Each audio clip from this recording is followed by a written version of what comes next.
Okay, so in the last video we had a look at the count and COUNTIF functions. In this video we're going to have a look at the COUNTIF function, and we might also have a look at the COUNTIFs as well.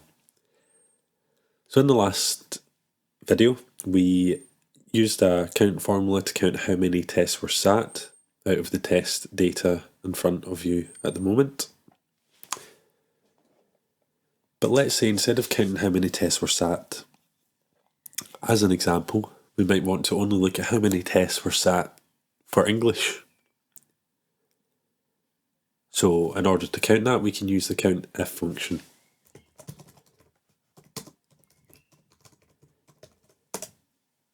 So number of English tests sat, as with any function, it's equals, and it would be COUNTIF, open bracket. So the first parameter you have to put in is the range that you're looking to count. So that range will be, you can either select the whole column B to B, or you can select just the range that you're looking for. Once you've selected that, put in a comma, and now you're looking to set a specific criteria for what is counting.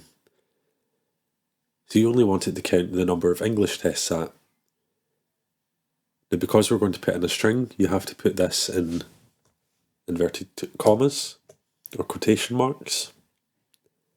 And we are looking for any tests that were sat for English. Closure to quotation mark, closure bracket.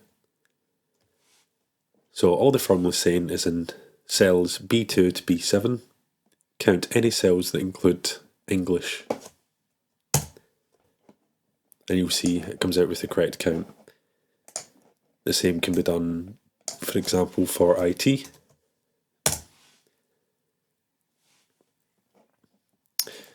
Now you don't have to manually type in the string, so the criteria that you're looking to match. So for example, start again over here. Let's say subject and tests sat. Let's have IT, maths, and English. So what we can actually say is equals COUNTIF, select a range, and because we're going to copy the formulas down, you will want to anchor your cell references. So you can do that by hitting F4, and that will mean when you copy your formula down, the cell reference won't change. And now the criteria, instead of typing in IT, you can actually just select the cell that has IT in it and close your brackets. So now what the formula is saying is in this predefined range, look for anything that has the value of cell J3, which is IT.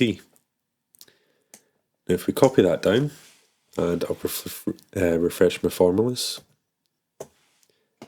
you'll see it does the same for maths and English.